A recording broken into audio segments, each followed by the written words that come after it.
Շատ լավ հարց է, քանի որ հատկապես երբ որ դա սկզբնական շրջանում է, հատկապես որ նոր է,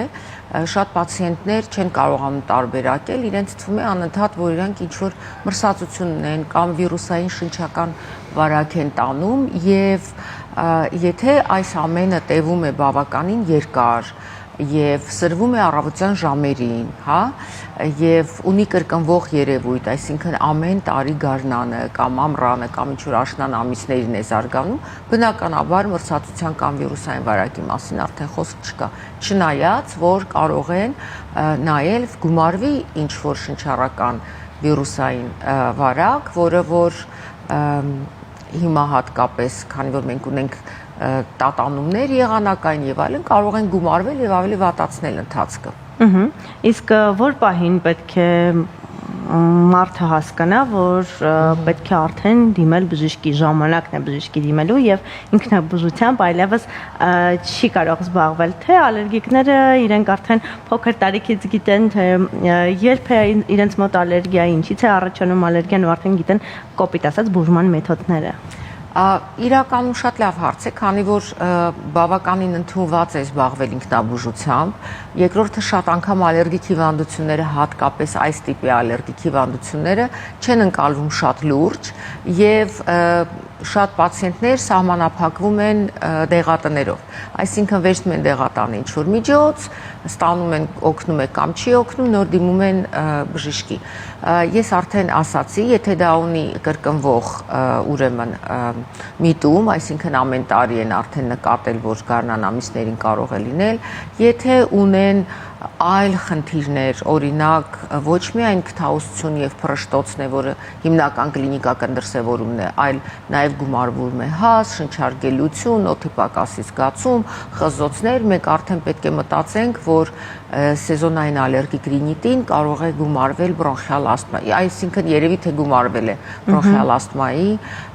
բրոնխիալ ասթման, որը եւս կարող է զարգանալ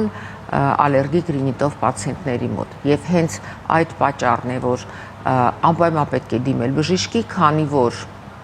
չբուժված ռինիտը կամ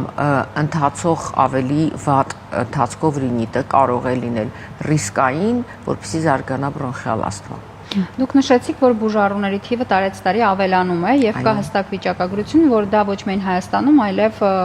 աշխարհում է այդպես։ Ինչով է սա պայմանավորված։ Գուցե վերամշակված սնունդն է շատացել, օդն է ավելի աղտոտվել։ Իրականում գործոնները շատ են, սա ոնց որ բազմակենտրոն խնդիր է, բազմագործոն կներեք, բազմագործոն խնդիր է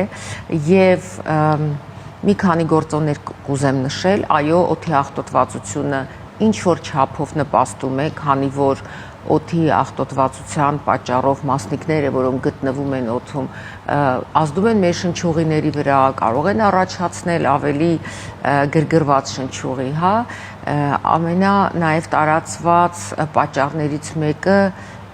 չափից դուրս մաքուր կենսակերպն է, այդպես է կոչվում է հիգիենայի տեսություն, որը արդեն տեսություն չի, այլ ապացուցված փաստ, քանի որ մենք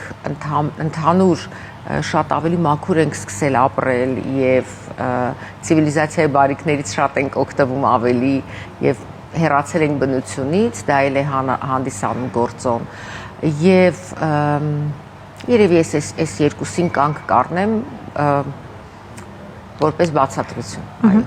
Իսկ մարդը կարող է հանկարծակի մեծ տարիքում դառնալ ալերգիկ, թե դա լինում է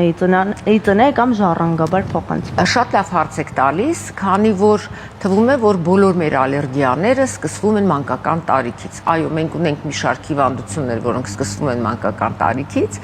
բայց ուզում եմ նշել, որ ցանկացած մարդ ցանկացած տարիքում կարող է ձևավորել ալերգիկ հիվանդություն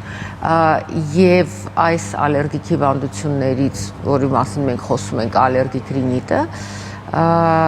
այո, ունի ժառանգական նախատրամադրվածություն, բայց պարտադիր չի, որ մանկական տարիքից սկսվի կամ ծնողները անպայման պետք է ունենան, այո, դա բարձրացնում է ռիսկը, որպեսզի զարգացնեն ալերգիկ հիվանդություն, կոնկրետ ալերգիկ ռինիտը, բայց կարող է ցանկացած տարիքում լինի, քանի որ մենք մեր կյանքի ընթացքում բազմաթիվ ալերգենների հետ ենք շփվում, բազմաթիվ գործոնների հետ ենք շփվում։